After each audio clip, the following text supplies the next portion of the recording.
ಕಾಂಗ್ರೆಸ್ ಪಾಳ್ಯದಲ್ಲಿ ಇಂಥ ಬೆಳವಣಿಗೆಗಳಾಗ್ತಾ ಇದ್ರೆ ಈ ಕಡೆ ಬಿಜೆಪಿ ಪಾಳ್ಯದ ಕಥೆಯೇ ಬೇರೆ.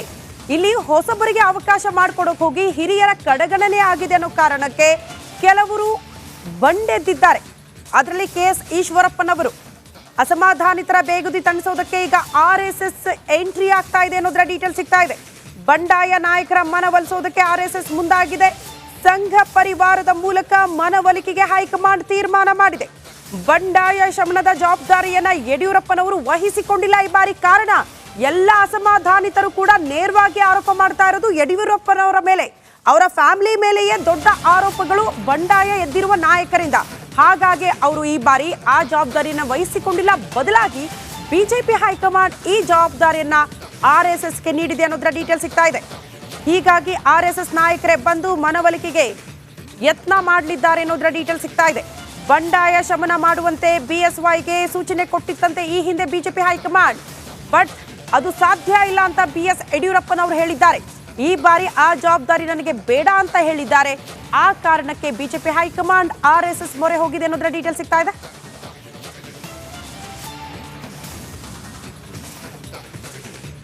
ಈ ಬಗ್ಗೆ ಮತ್ತಷ್ಟು ಡೀಟೇಲ್ಸ್ ಅನ್ನ ಕೊಡ್ತಾ ಹೋಗ್ತಾರೆ ನಮ್ಮ ಪ್ರತಿನಿಧಿ ಸತೀಶ್. ನೇರ ಸಂಪರ್ಕದಲ್ಲಿ ಜಾಯಿನ್ ಆಗ್ತಿದ್ದಾರೆ. ಸತೀಶ್, ಯಾವಾಗ್ಲೂ ಸಮಸ್ಯೆ ಆದಾಗ ಬಿಜೆಪಿ ಪಾಳ್ಯದಲ್ಲಿ ಅಥವಾ ಯಾರಾದ್ರೂ ಅಸಮಾಧಾನಿತರಿದ್ದಾರೆ ಅಂದ್ರೆ ನೇರವಾಗಿ ಯಡಿಯೂರಪ್ಪನವರೇ ಹೋಗಿ ಭೇಟಿ ಮಾಡಿ ಚರ್ಚೆ ಮಾಡಿ ಆ ಸಮಸ್ಯೆಗಳನ್ನ ಪರಿಹಾರ ಮಾಡ್ತಾ ಇದ್ರು.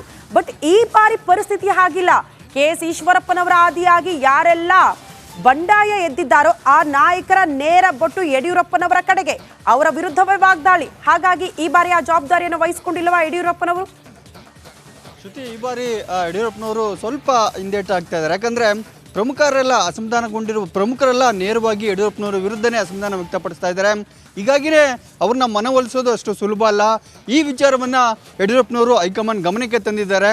ಈಗಾಗಲೇ ಮಾಧುಸ್ವಾಮಿ ಆಗಿರ್ಬೋದು, ಈಶ್ವರಪ್ಪನವರು ಆಗಿರ್ಬೋದು, ಸದಾನಗೌಡರು ಆಗಿರ್ಬೋದು, ಕಾಡಿ ಸಂಗಣ್ಣ ಆಗಿರ್ಬೋದು, ಬಹುತೇಕರು ಅಸಮಾಧಾನಗೊಂಡು ತಮ್ಮ ಕ್ಷೇತ್ರದ ಬಂಡಾಯ ಹೇಳ್ತಾ ಇದ್ದಾರೆ. ಆ ನಿಟ್ಟಿನಲ್ಲೇ ಈ ವಿಚಾರವನ್ನು, ಸಂಪೂರ್ಣ ವಿಚಾರವನ್ನು ಯಡಿಯೂರಪ್ಪನವರು ಹೈಕಮಾಂಡ್ ಗಮನಕ್ಕೆ ತಂದಿದ್ದಾರೆ. ಯಡಿಯೂರಪ್ಪನವರಿಗೆ ನೀವೇ ಮನವೊಲಿಸಿಯನ್ನು ಹೈಕಮಾಂಡ್ ಸೂಚನೆ ನೀಡಿತ್ತು. ಆದರೆ ಯಡಿಯೂರಪ್ಪನವರು ನಯವಾಗಿ ಅದನ್ನು ತಿರಸ್ಕರಿಸಿದ್ದಾರೆ. ಈಗಾಗಲೇ ಎಲ್ಲರೂ ಕೂಡ ಬಂಡಾಯ ಇದ್ದಿರೋದ್ರಿಂದ ಅವರನ್ನು ಮನವೊಲಿಸೋದು ಅಷ್ಟು ಸುಲಭವಲ್ಲ, ನನ್ನ ಮಾತನ್ನು ಅವರು ಕೇಳುವ ಸ್ಥಿತಿಯಲ್ಲಿಲ್ಲ. ಹೀಗಾಗಿನೇ ನೀವೇ ಅವರು ಮನವೊಲಿಸಬೇಕು ಅನ್ನೋ ಒಂದು ಮಾತನ್ನು ಹೈಕಮಾಂಡ್ ಮುಂದಿಟ್ಟರು. ಹಾಗಾಗಿನ ಹೈಕಮಾಂಡ್ ಆ ಜವಾಬ್ದಾರಿನಾಗ RSS ಅವರಿಗೆ ನೀಡಿದೆ. ಪ್ರಮುಖ RSS ಮುಖಂಡರಿಗೆ ಈ ಮನವೊಲಿಕೆ ಯತ್ನ ಕೈ ಹಾಕಬೇಕು, ಅಂದರೆ ಅವ್ರನ್ನೆಲ್ಲ ಸಮಾಧಾನ ಮಾಡಬೇಕು ಅನ್ನೋ ಒಂದು ಸೂಚನೆಯನ್ನು ಕೊಟ್ಟಿರೋದ್ರಿಂದ RSS ನಾಯಕರು ಈಗ ಅಖಾಡಕ್ಕೆ ಇಳಿದಿದ್ದಾರೆ. ಪ್ರಮುಖ ಯಾರೆಲ್ಲ ಅಸಮಾಧಾನಿತರಿದ್ದಾರೆ, ಈಗಾಗಲೇ ಸದಾನಗೌಡರ ಜೊತೆ ಮಾತನಾಡಿದ್ದಾರೆ, ಒಂದು ಸುತ್ತಿನ ಮಾತುಕತೆ ನಡೆದಿದೆ ಅಂತ ಹೇಳಲಾಗ್ತದೆ. ಹೀಗಾಗಿ ಸದಾನಗೌಡರು ಸೈಲೆಂಟ್ ಆಗಿದ್ದಾರೆ.